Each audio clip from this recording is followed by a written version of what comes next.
Okay, let me start. So, first of all, I'd like to thank the speaker for the invitation to lecture at this school. It's a great pleasure for me. Once I was a student myself at this school many years ago. In my lectures, I'll be talking about neutrino physics, which is a very hot topic now and with many interesting results. Here's the plan of my lectures. I'll start with some introduction and overview of the experimental results. I'll discuss the experimental results in more detail later on.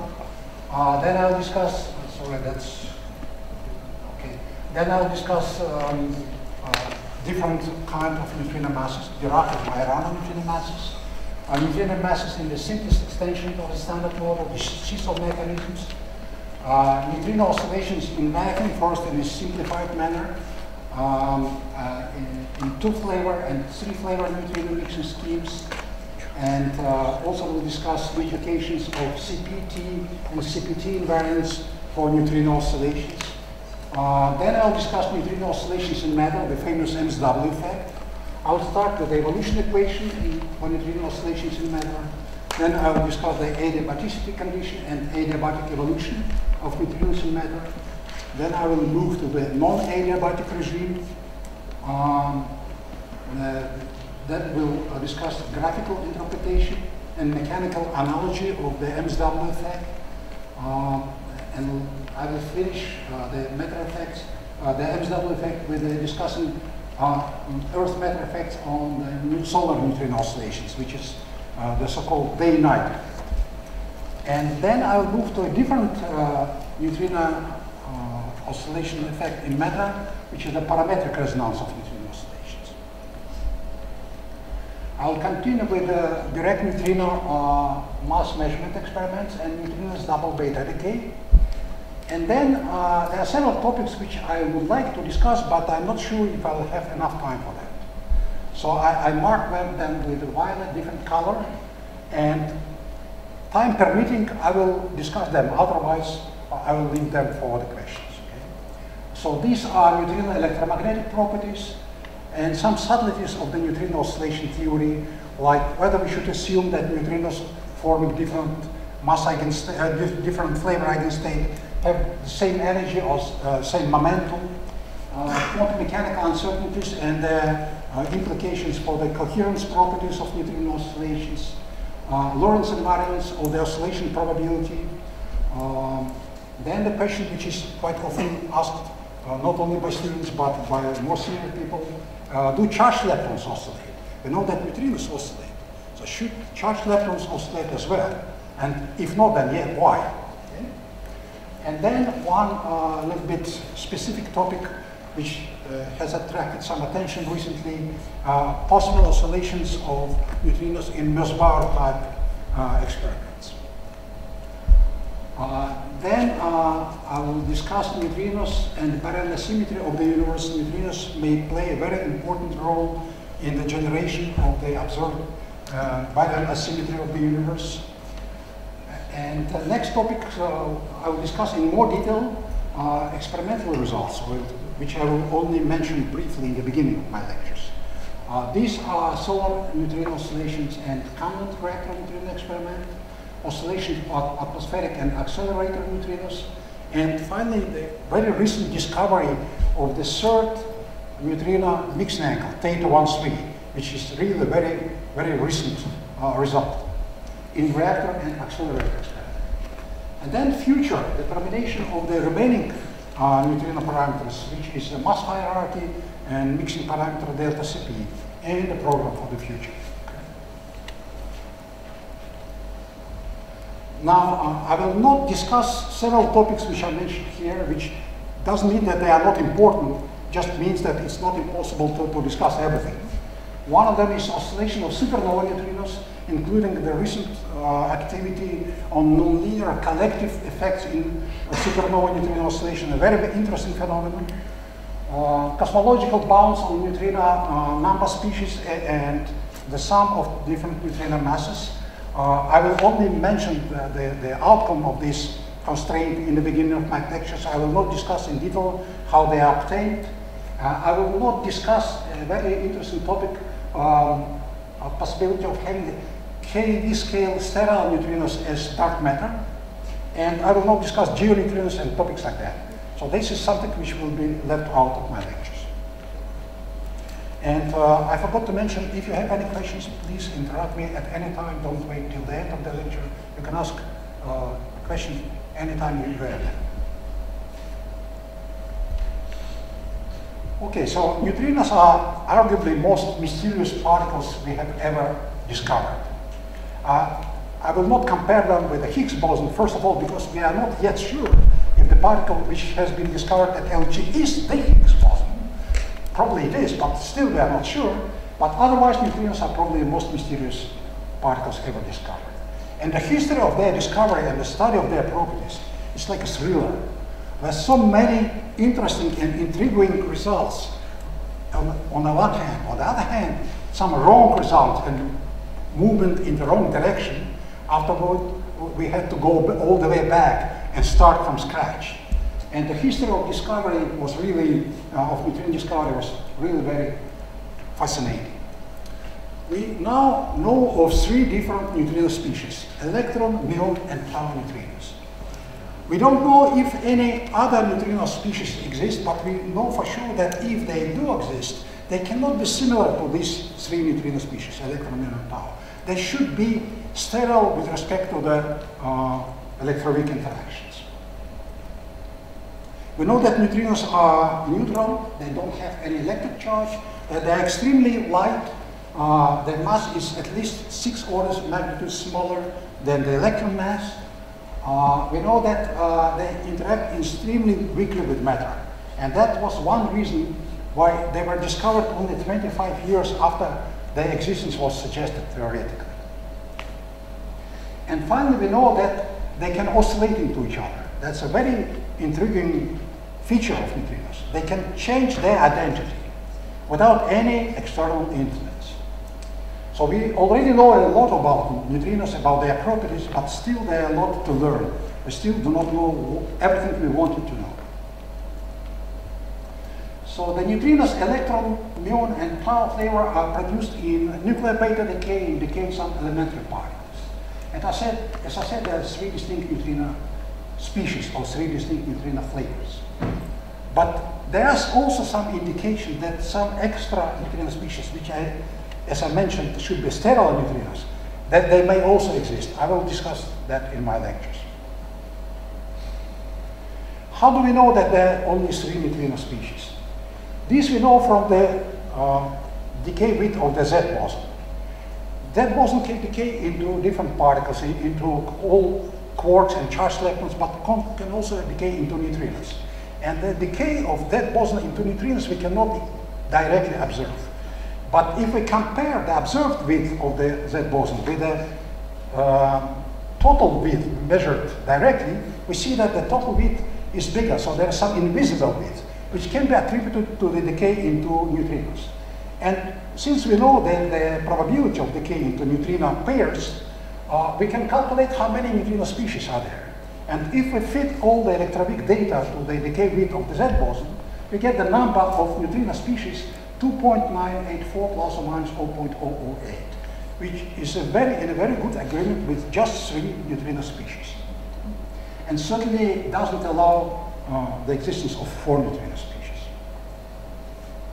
From Big Bang nuclear synthesis, we can, and also from the baryon number of the universe measured from CMB, cosmic microwave background, we can infer the number of neutrino species at the epoch of nuclear synthesis, the generation of nucleons. And this number is 3.8 plus 0.8 minus 0.7. So it is quite consistent with 3 neutrino species, but it also allows, for example, 4 neutrino species. So this is a less stringent constraint than the one coming from Z boson decay.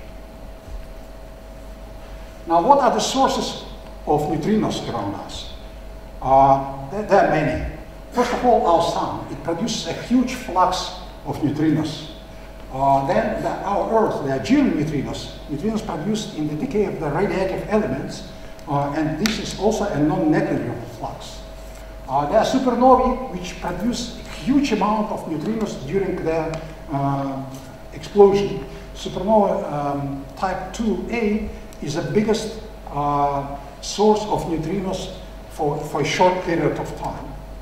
Then neutrinos are produced in the atmosphere in the interactions of primary cosmic rays, mostly protons, with the air. Pions and kaons are produced, which then decay into other particles, including neutrinos. And that produce a significant flux of neutrinos on the Earth.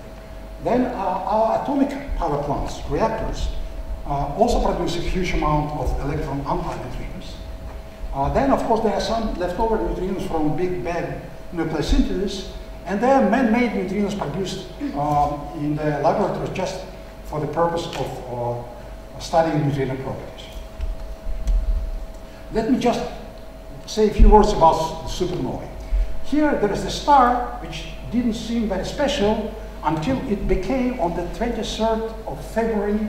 We are nearly at the anniversary now, 23rd of February of 1987. The star known now as Supernova 1987A.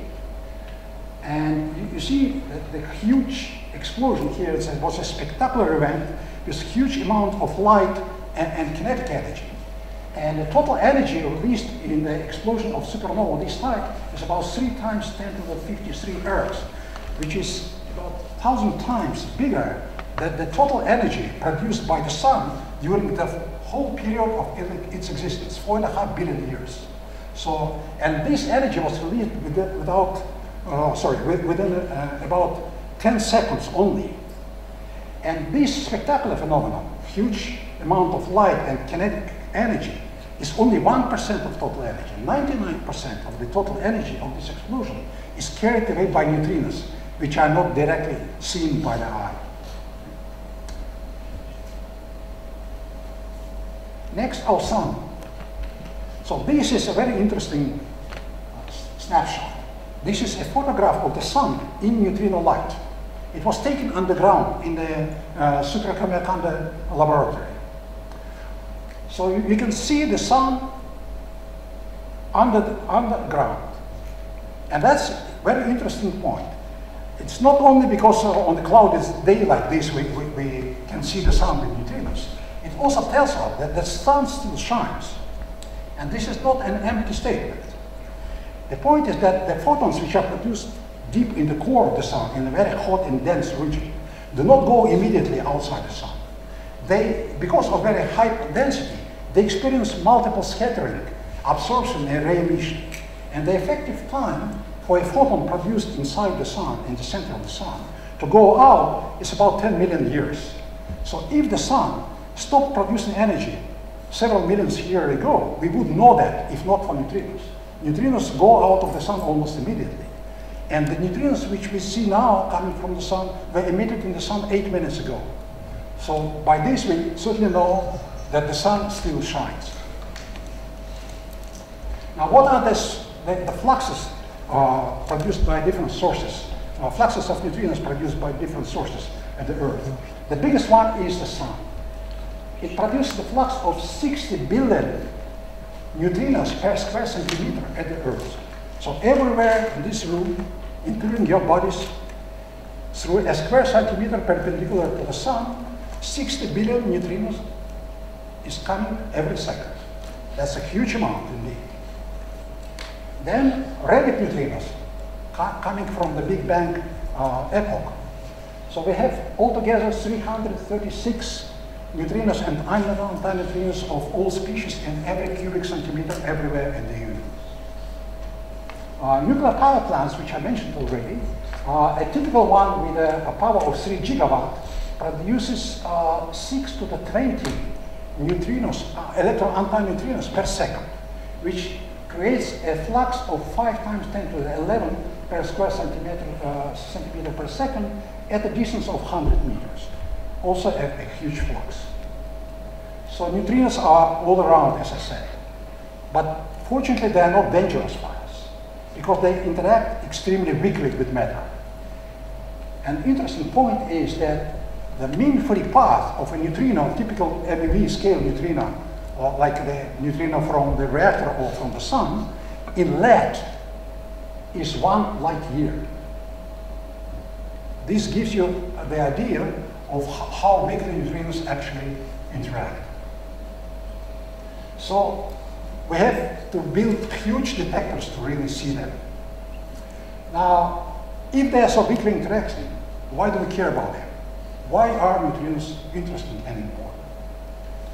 First of all, in particle physics, neutrinos can probe extremely large mass scales. There are some ideas which I will discuss later on, that the smallness of the neutrino mass is related to the existence of extremely high mass scales, of physics at extremely high mass scales.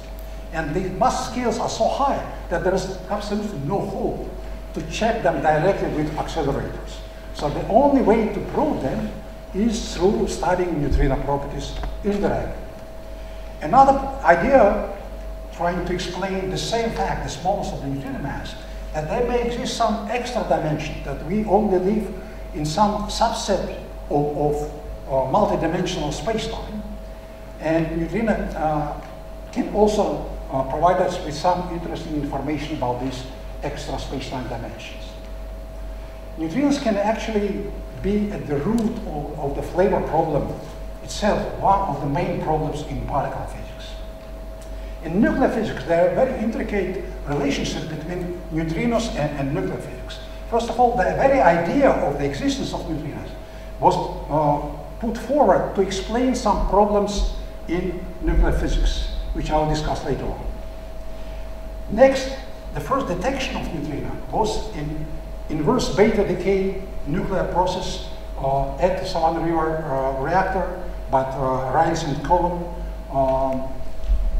about 25 years after the idea of neutrino existence was put forward. Then we need nuclear cross-sections to calculate the fluxes coming of neutrinos coming from the sun, for example. And at the same time, we need to calculate cross-sections to estimate the efficiency of our detectors to neutrino fluxes. So there are very close relationships between nuclear physics and neutrino physics. Cosmology. Neutrinos play a very important role in nuclear synthesis, in the production of elements of which we all consist.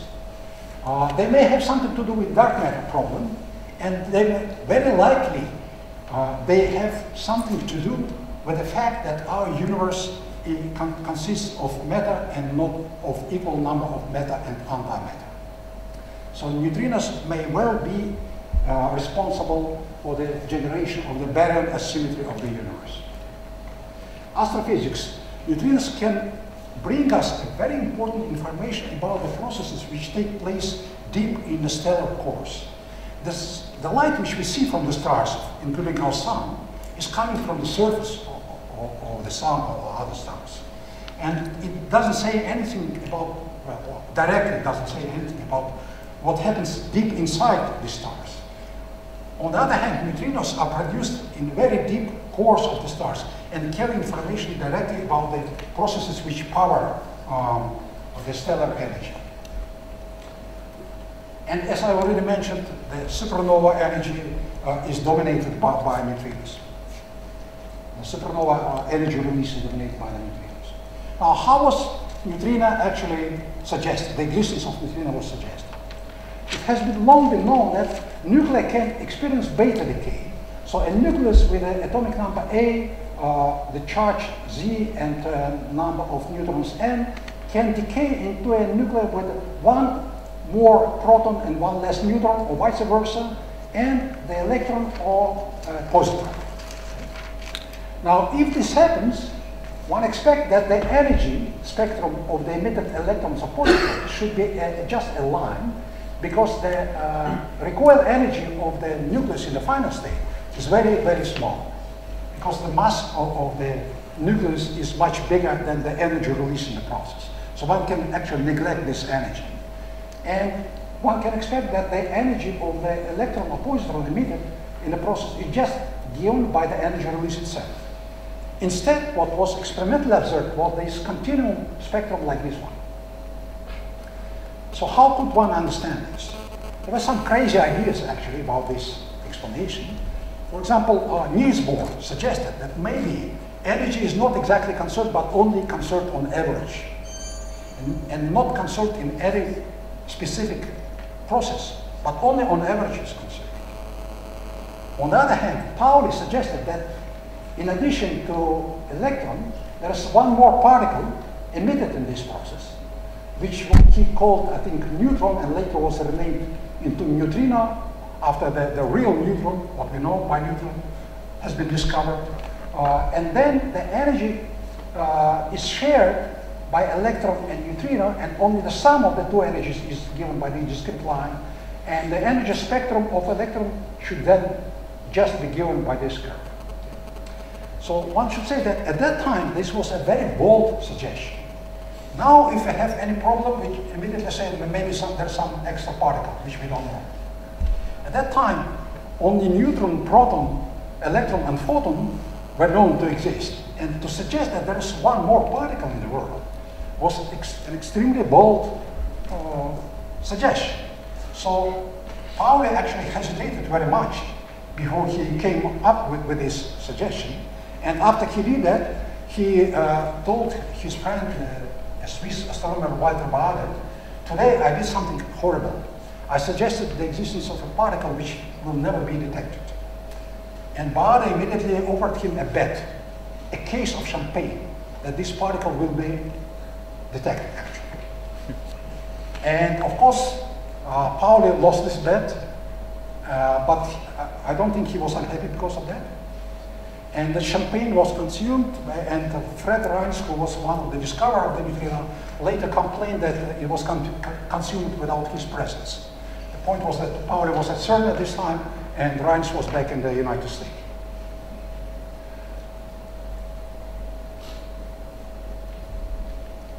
Okay, now let me just very briefly go through the curriculum vitae of neutrino. As I said, it was suggested by Pauli in 1930 to explain the continuous electron spectrum in beta decay and nuclear spin and statistics. It was discovered by Rines and Cohen in 1956 in an experiment with a reactor antineutrinos, and for this Rines got the Nobel Prize in 1995. This also shows that in order to get a Nobel Prize, it's not enough to make an important discovery. You also need to have a good health. He got the prize almost 40 years after the discovery of neutrinos. In 1957, another important event happened. The idea of neutrino oscillation was put forward by Pontecorvo, many years before the oscillations were actually discovered. In the same year, the chiral nature of electron neutrino was established in a very beautiful experiment by Goldhaber, Grozens, and Suyer. It was found that neutrinos are left-handed, and therefore their antiparticles are right-handed. They are chiral particles. In 1962, the second neutrino type was discovered, the nu mu, and Nobel Prize went for these to Lederman, Schwartz, and Steinberger. By the way, the idea of the experiment in which this second neutrino type was discovered was also given by Pontecorvo, but he was not able to realize this experiment himself.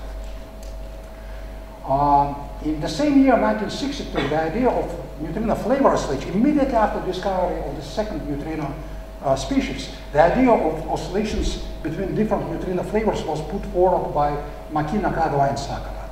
In the original work by Pontecorvo, he suggested oscillations between neutrinos and antineutrinos because it was not known at the time that there are more than one neutrino species. And he used the analogy with the oscillations of neutral K-mesons, which can oscillate into their antiparticles. In 1975, there was a discovery of the third neutrino flavor, third lepton flavor, tau lepton, and Nobel Prize for this went to Martin Perl. In 1985, there was a theoretical discovery of resonant neutrino oscillations in matter, the famous Mikheyev, Smirnov, Wolfenstein effect. It was the work done by Mikheyev and Smirnov, and the work was based on an earlier framework developed by Wolfenstein. In 1987, there was the first observation of neutrinos from supernova explosion, the supernova 1987A, which I already mentioned to you. In 19 98, the first firm evidence for oscillations of neutrinos was reported. This was in the atmospheric neutrino experiment by the Supernova collaboration. And then there was an avalanche of discoveries. In 2000, there was a discovery of the third neutrino species, Neutrino. And then in 2002, direct evidence of neutrino flavor transpiration from neutral current interaction in the solar neutrino observatory. The solution of the so-called solar neutrino problem, which I will discuss later in more detail, the deficiency of the observed neutrino flux from the sun was attributed to neutrino oscillation, but the final confirmation for this came from the SNO experiment, Solar Neutrino Observatory, which actually showed that the neutrino deficiency is due to the neutrino flavor transformation. In the same year, there was discovery of oscillation of reactor antineutrinos by Camlin, which made it possible. Camlin was actually a reactor neutrino experiment, but it was able to put the final dot on the solution on the solar neutrino problem. It picked up one of the possible solutions. There were several parameter space regions in the parameter space allowed by the solar neutrino experiment. They picked up the true one, the only one which is the true region of neutrino parameters, and also ruled out alternative explanation of the solar neutrino problem, such as the magnetic moment solution. The same year, 2002, confirmation of oscillation of atmospheric neutrinos by direct accelerator experiments. And the same year, the Nobel Prize in physics went to Davis and Koshiba for detection of cosmic neutrinos. So some people dubbed year 2002 as annus mirabilis of neutrino physics. In 2004, evidence for oscillatory nature of disappearance by Supernova and Comet experiment. Before this experiment, people saw disappearance of neutrinos, but very sure that it has an oscillatory nature that is really due to oscillations. Maybe some other process, like decay of neutrinos, or some other instability of neutrinos. It was proven in this experiment that the disappearance of neutrinos really has an oscillatory nature. In 2006, independent confirmation of oscillations of atmospheric neutrinos by the MINUS experiment, accelerator experiment. In 2007, first real-time detection of solar beryllium neutrinos, neutrinos coming from the electron capture on beryllium-7. It was done by the Boraxina collaboration. Some other interesting results about Boraxina, which I'll discuss later. And in 2011 and 12, just last year, the last unknown neutrino mixing angle, theta 1-3, was finally found in the experiments by T2K, Double-Shoe, Diagonalization, and Reno collaborations. And obviously, the more results to come. That's not the end of the story. So neutrino mass has been looked for more than 40 years without any success. And then since 98, as I said, there was an avalanche of discoveries. Neutrino oscillations were discovered in the atmospheric solar reactor and accelerator experiments. And neutrino oscillations mean that neutrinos are massive. And in the minimal standard model, neutrinos are massless. So the existence of neutrino mass discovered in neutrino oscillation experiments means that we have now the first compelling evidence for physics beyond the standard model. Compelling direct evidence. I stress direct to avoid questions about dark matter. In the standard, as I said, in the standard model, neutrinos are massless. So we have evidence now of physics beyond the standard model. Now, after this introduction, let me move to a more theoretical part. Okay? I will discuss now, if you have questions, please ask at any time, as I said. I will discuss now possible types of the neutrino masses. So the part of discussion to which I turn now will actually apply not only to neutrinos. It's a very general discussion of different types of the masses of fermions. We know that the term in the Lagrangian, which describes the fermion mass, has the form n psi bar psi, where psi is the fermionic field. Okay? Now we can write this field psi in terms of its right-handed and left-handed components, given like this one. So psi is psi left or psi right. Substitute this here, and then we immediately find that only terms, cross terms between left and right fields survive. Psi left bar psi left and psi right bar psi right are identically zero. This means that the fermionic mass connects left-handed and right-handed components of the fermion fields. So in order for the mass of a fermion to exist, we need both types of the field, left-handed fields and right-handed fields. There is a less formal explanation of this. We know that for very fast particles, chirality, left and right chirality, nearly coincide with left and right helicity. Helicity is a projection of the spin on the momentum. Okay? Now, if a particle has a finite mass, then it moves with a speed which is less than the speed of the light. And then you can overtake it. You can move faster than this particle. And if you do that, its spin doesn't change its direction, but its momentum will flip its direction. It will be pointing in the opposite direction. And therefore, its helicity is changed. It's flipped also. Positive helicity will become negative helicity and vice versa. And this means that the mass, the existence of the mass, is related to the fact that the fermion has both helicity, or both chiralities in this case, left-handed and right-handed. Yeah. Now, since we know that any spin 1/2 fermion which has a mass must have both chiralities, left and right, now we have only two possibilities. One is that left-handed component of this field and right-handed components are absolutely different entities, have nothing to do with each other. And in this case, what we have is called the Dirac particle. Another possibility, which I'll discuss in a minute in more detail, is that the right-handed component of the field is just the particle-antiparticle conjugate of its own left-handed component. If this is the case, then we have to deal with the Majorana particle. Now, Dirac particle is simple, as I said, so psi left and psi right are completely independent fields. Okay? Now, let's discuss a little bit in more detail Majorana case. It's important to take into account the features of so-called particle-antiparticle conjugation. Sometimes it's called the charge conjugation, but I prefer the name particle-antiparticle conjugation because sometimes the charge simply doesn't exist. Okay? So for a fermion is defined in the following way.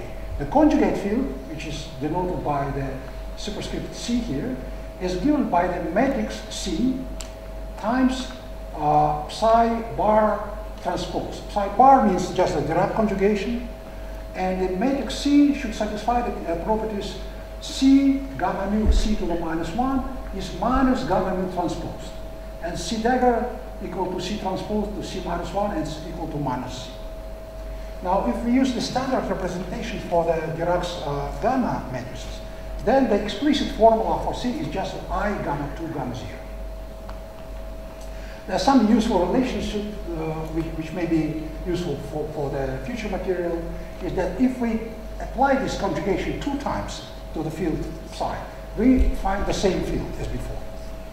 Then psi C bar, conjugate field bar, is equal to psi transpose times the matrix of this charge conjugation.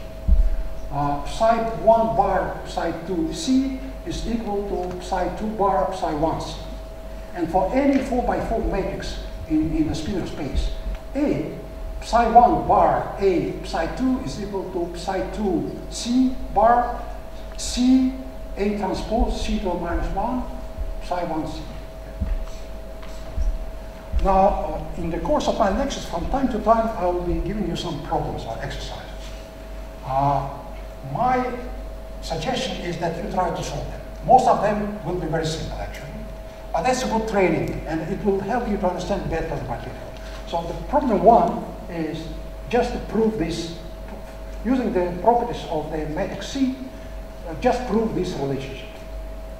Here you should remember that when you transpose the expression like this one, since psi 1 and psi 2 are fermionic fields, when you transpose them, you interchange their places, you get a minus sign. Right? Each time when you compute the fields, fermionic fields, you get a minus sign. This should be remembered when you do this exercise. Okay. Can you change square?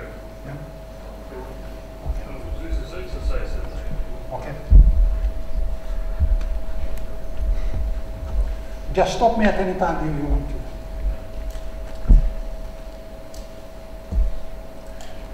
There'll be many exercises. Most of them are really very, very simple, but not all of them.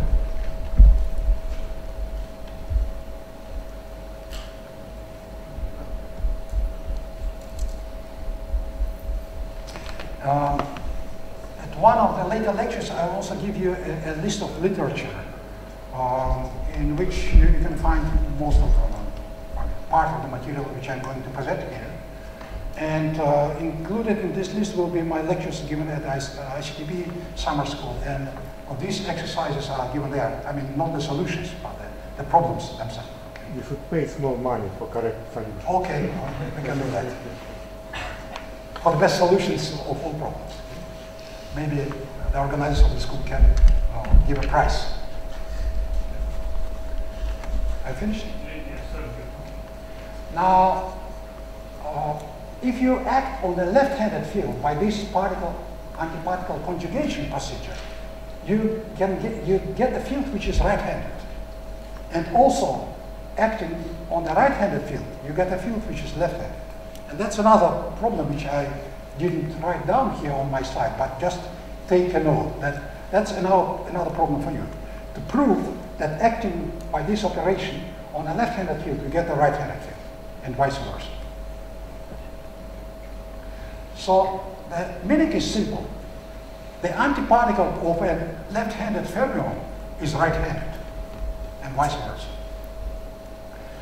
Now that we know that, it's very easy to understand how else we can construct a massive field. If I have a left-handed spinor field, psi left, instead of adding to it a right-handed field of a completely different nature, we can add the conjugate field of this left-handed, which is right-handed. So in this case, the right-handed component of the massive field is just the conjugate of its left-handed. And also we can put here some general phase factor with an arbitrary phase. Sometimes it's useful to introduce this factor. And then if you try to transform under the particle-antiparticle conjugation the field chi, which is obtained in this way, you'll find that up to the phase factor, it's equal to itself. So this Majorana field corresponds to particles which are their own antiparticles. Like a photon, which doesn't have a distinct antiparticle. It coincides with its own antiparticle. O pi 0 meson, which also is its own antiparticle. But here, the situation is not trivial. We have this situation for a fermion. We don't know any other fermion which can be Majorana particles, existing particles whose existence was actually experimentally established. We don't know any other particles. So one can ask, well, how about neutron? Neutron has 0 electric charge. Can it be a Majorana particle? Any answer? Who can answer this question? So obviously, a Majorana particle should be neutron, okay? Neutron is also neutron. Can it be a Majorana particle? No. Because it consists of quarks. They are different. Oh. The main point is it has a baryon number. Only particles which have no conserved charge at all can be Majorana. Neutron has a baryon number. It has 0 charge, but it has non-zero magnetic moment. So the anti-neutron has an opposite magnetic moment, for example. So out of known particles, only Neutrino is a candidate for being a Majorana particle. Okay. Now we can write down the Majorana mass term for particles which are Majorana particles. We write it like m over 2. The factor 1/2 is because we have something like square of the field here. So psi left C, which is right-handed, bar psi left plus your mission conjugate. And it can be rewritten in a form which is similar to the mass term of the Dirac particle, but now chi contains right-handed field which is anti-field of its own left-handed field. Let me remind you that in the standard model, the masses of all quarks and charged leptons are coming from Yukawa interaction with the Higgs boson, which was already discussed in the previous lecture. So we have left-handed fields which are doublets of SU2 isospin.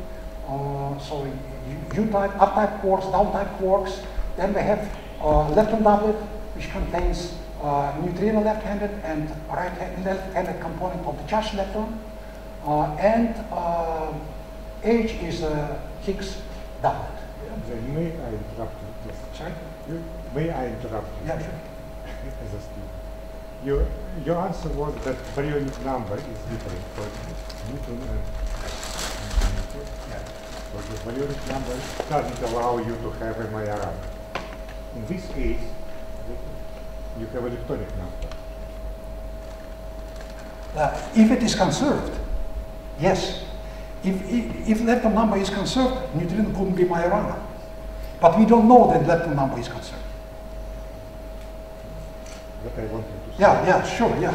For baryon number we know that it is conserved. So I will discuss that. Means Yeah, that right. Yeah, right. Okay, so maybe I should be a little bit, give a little bit more detail. We know that baryon number is conserved to a very high accuracy. All the experiments to find, for example, proton decay, failed up to now to find any process in which proton would be unstable and would decay. In all cases, we know baryon number is exactly conserved. In the standard model, it's almost exactly conserved, but for practical purposes, it is exactly conserved. I will discuss it a little bit later. Okay? Lepton number, we don't have such a strong evidence whether it is conserved or not. And the only possibility to check it, only practical possibility to check it, is with the neutrino's double beta decay. I will discuss it later on in my lectures. Okay? Maybe I should have given more details. So for neutron, it's not possible to be a Majorana particle because of practically exactly conserved baryon number. For lepton, for neutrino, we don't really know whether the lepton number is conserved or not. Okay, coming back here, so we have left-handed doublets for quarks and charged leptons and left-handed neutrino. We have right-handed SO2 singlets, which have some non-zero hypercharge. And we have a doublet for the Higgs, and this is the conjugate Higgs, which is given by this expression, was discussed in the previous lecture by Christoph Grosjean. Now, the masses of the particles are produced due to the electroweak symmetry break-in, in which the neutral component of the Higgs doublet gets a non-zero vacuum expectation event. And then all these terms produce the mass matrices for the up-type quarks, down-type quarks, and charged leptons. However, there are no such mass terms for neutrinos just because right-handed neutrinos were not introduced originally by the creators of the standard model, were not introduced in the model. Now, one question may be, why didn't they put also neutrinos? It's maybe quite natural to assume that neutrinos right-handed are also singlets, of course, of SO2 left. They should have also zero hypercharge, but it's very easy to introduce them. Well, it's not easy to understand why they didn't do that. Maybe one reason was that typically one would expect that neutrino mass would be quite large in this case. And that prevented them. They thought that maybe the simplest way to explain the smallness of neutrino mass is just to assume that the neutrino mass is zero. And you achieve it in the simplest way if you don't introduce right-handed fields to the standard model at all. However, this argument is tricky. It turns out that you can still explain the smallness of neutrino mass even if you introduce the right-handed fields, or even better if you introduce the right-handed fields in the standard model through the seesaw mechanism. I will discuss this a little bit later. But the fact is that in the minimal standard model, there are no right-handed neutrinos. And therefore, we can understand now why neutrinos are massless in the minimal standard model. The argument is a little bit involved. First of all, we cannot have Dirac neutrino terms just because there are no right-handed neutrinos, which are usually denoted not by mu r, but by n r. Just a tradition. So we cannot have Dirac masses. How about Majorana masses? The Majorana mass would have two neutrino left-handed fields, and they should be parts of the left-handed doublet. And these both neutrino fields have either spin 1/2 and the projection of other spin 1/2. So it's a triplet, part of the triplet. So in order to give them mass, we need another triplet, like a Higgs triplet, with a non-zero maximum expectation value. But there is no such Higgs triplet in the standard model. Still, one can construct a triplet out of two Higgs doublets. So we can have an operator like this one, two lepton doublets and two Higgs doublets, both of them in the triplet form, and take their product, and then after the Higgs gets away, you can get the Majorana mass term for neutrino. The problem is that this operator is dimension 5. Its mass dimension is 5. So for fermion, mass dimension is 3/2 for each of them, and for scalar it's 1. So it's a higher dimension operator, which is not included in the Lagrangian of the standard model. Not at the tree level, at least. Not at the original Lagrangian. And the reason is that all high dimensional operators make theory non-renormalizable. And the idea was to have a nice renormalizable theory like quantum electrodynamics. And therefore, it was not just introduced in the theory. Okay? However, of course, such operators could be induced at a higher level, at some loop level, for example. Still, this doesn't happen in the minimal standard model. And the reason is, as I said, a bit involved. The lepton number is an accidental symmetry of the standard model at the tree level.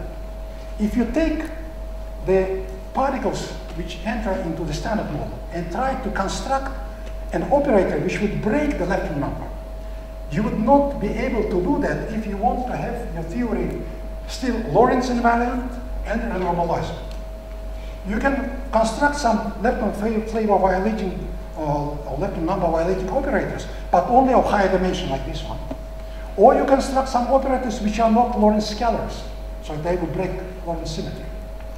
So this is called the accidental symmetry. You don't impose it on the model. It just comes out itself because of the particle content of the model. So the lepton number is a symmetry of the standard model at the tree level. However, if you do go beyond the tree level, due to the so-called axial anomaly, the lepton number is violated. And the barrier number, which is also an accidental symmetry at the tree level, is also violated. But in such a way that their difference is exactly conserved. B minus L is exactly conserved in the standard model. And this operator would break not only lepton number, but also B minus L. And therefore, it cannot be induced in higher orders. And that's completes the explanation of why the neutrino mass is exactly 0 in the minimal standard model. As I said, it's not completely simple. Okay? The argument is a bit involved. Okay, now, how do we diagonalize the fermion mass terms? I'll go very quickly through this because I think it's pretty standard material. If you have some problems, please slow me down or ask questions, okay? So in the Dirac case, we have expression like this. We have the fields psi. I put prime here because I would just remove the primes when I diagonalize the mass terms. So when I change the basis. So we have psi bar, psi, with different indexes A and B, left-handed and right-handed fields, because this is a Dirac particle, and the mass matrix M. This not only applies to neutrinos, that's just a very general mixing of Dirac fermions. So it can be written in a slightly simplified form, just using the matrix notation, as psi bar M, psi plus Hermitian conjugate, and M is the matrix, and these are the columns and row in the flavor space. Okay. Then we can rotate the basis. We can go from the primed to unprimed fields by introducing the unitary transformation separately for left-handed and right-handed fields. Of course, the mass matrix is also transformed in this way if we want to keep the mass Lagrangian unchanged. And the mass here will be the product of the M prime, the old one, multiplied by V left dagger on the left and by V right on the right. And next step, we choose, up to now this V left and V right were completely arbitrary. Now we fix them by requiring that the matrix M obtained in this way is diagonal. A general n by n matrix can be diagonalized by biunitary transformation. And this is the biunitary transformation by two different unitary matrices, VL and V1. If we do that, we find the mass term in the diagonal form. We have just no mixed terms anymore. We have mi times psi I bar left, psi right, plus Hermitian conjugate. And at this step, we can introduce the mass eigenstate field psi I, which is the sum of the left-handed and right-handed components with the same index I. And then we can rewrite the mass Lagrangian in the familiar form. Okay? Now, an important point here is that if we transform every psi I by some phase factor with its own phase alpha I, you will immediately see that this mass term is invariant with respect to this transformation. This is so-called fermion number conservation. This mass term conserves fermion number for each species I, psi I. Now the Majorana mass term. Here we have a similar situation, except that instead of psi right, we write psi left conjugate bar. Okay? This is a right-handed field, as we already discussed. Okay? Now we can write this in the following form using the properties which I already discussed of the particle-antiparticle conjugation as 1/2 psi left transposed matrix C times the M prime, the mass matrix, times psi prime left plus Hermitian conjugate. And using the properties of the matrix of charge conjugation C, it's easy to show that the matrix M prime in this case must be symmetric. And the next problem I'll give to you to prove this. Prove this for the Majorana fields, the mass matrix is symmetric. So if you transpose it, you get the same matrix.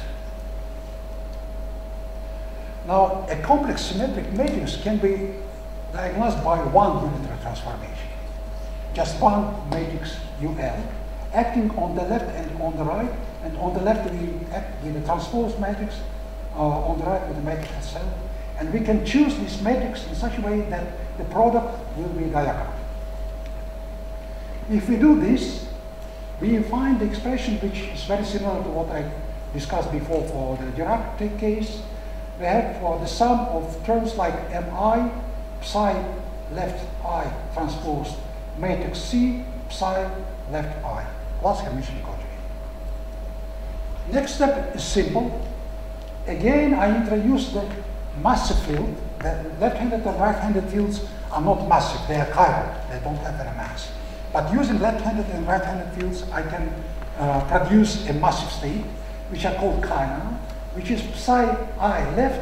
I means that I already diagonalize this matrix. Plus its particle-antiparticle conjugate, which is right-handed. And again, the mass term can be written in the standard form using this expression. Now, the important point is that here I cannot introduce any conserved fermionic number. If I transform the field psi left I by phase transformation in this way, I see that the mass term will be changed. It will not be invariant with respect to this transformation. Just because I have here two psi left fields and not psi bar psi. So Majorana mass terms break the fermion number.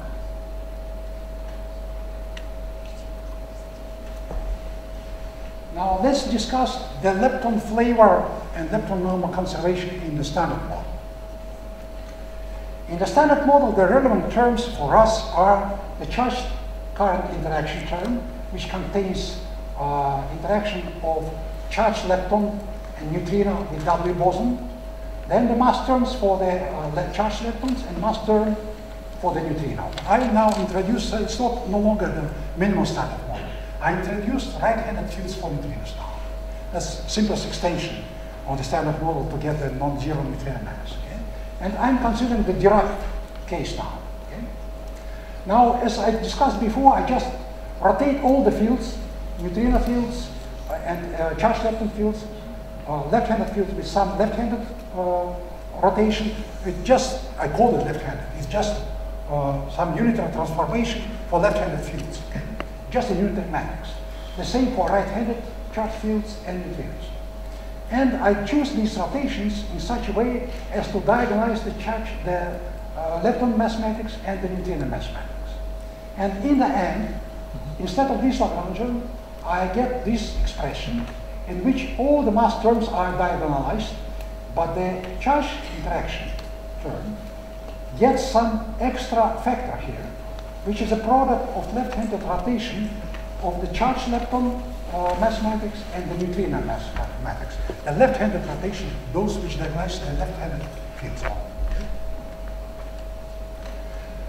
Now, before moving forward, let us discuss what are the conservation laws here for the lepton number. If I assume that the neutrino mass is missing, is zero, like in the minimal standard model, then it's very easy to see that without any loss of generality, I can assume that the charged lepton mass matrix is already diagonalized, and here I don't have any additional matrix. So the left-handed so the charge current interaction and the mass terms are all diagonal. In this case, we can multiply every charged lepton field of given species, given flavor, by some phase factor, and every left-handed and right-handed neutrino field by the same factor, and you will see that the Lagrangian will be invariant with respect to this transformation. This means that in this case, there are three conserved lepton flavor numbers: electron, muon, and tau, if the neutrino mass is exactly zero.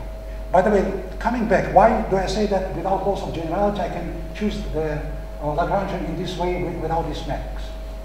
Assume we diagonalize the mass matrix of the charged leptons. Then we get this factor here, the left dagger. Now, since the mass of neutrinos is now zero under my assumption, I can choose the rotation of the fields in any way I wish. In principle, I can choose it in such a way as to compensate this factor. And there will be one, unit matrix here. And therefore, I can diagonalize the Lagrangian without loss of generality. Now, if neutrino mass term is non-zero, I can no longer do that. The lepton numbers will be violated. The electron, muon, lepton flavors, I'm sorry.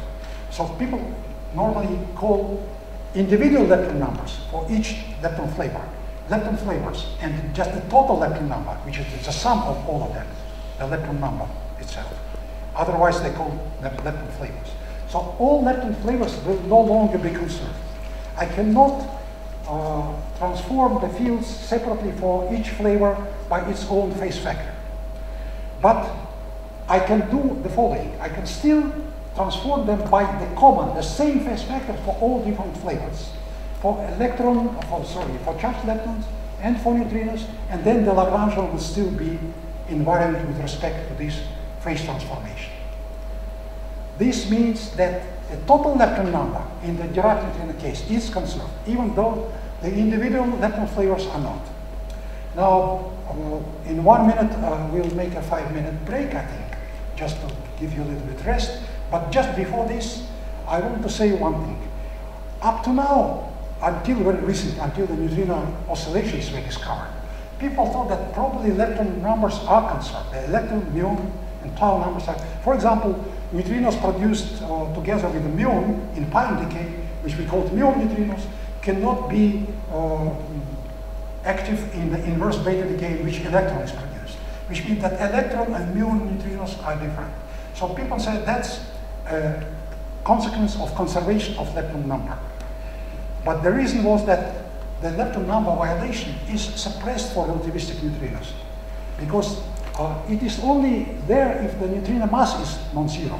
But typically the neutrino mass is much, much smaller than the characteristic energy of all processes we deal with. And therefore the manifestation of the non-zero neutrino mass are not so easy to see.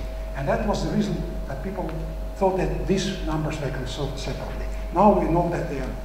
And they got Nobel Prize. Sorry? And they got Nobel Prize. Yeah, right. For different types of. Okay, so let's make a 5-minute break and then we'll continue.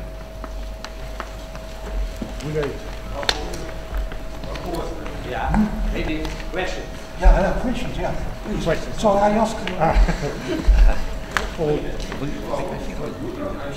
told that your number is kind of know that because people are looking for neutron anti-neutron oscillations, maybe or proton degree, maybe they don't found it. No, what I said that to all practical purposes is concerned.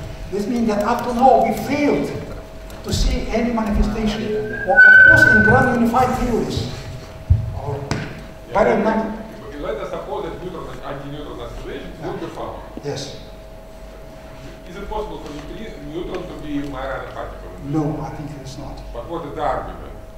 Neutron anti-neutron oscillation is also already found. Well, I think the argument is. Magnetic moment. Yes, I think the argument is that the neutron consists of charged quarks. And the charge, electric charges, to the best of our knowledge, is exactly the same.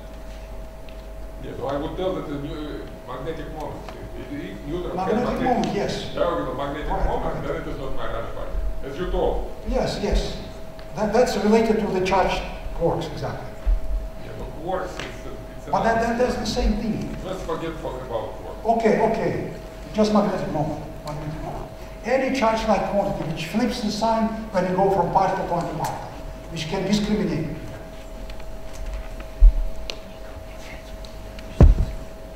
Other questions? Then 5 minutes for us.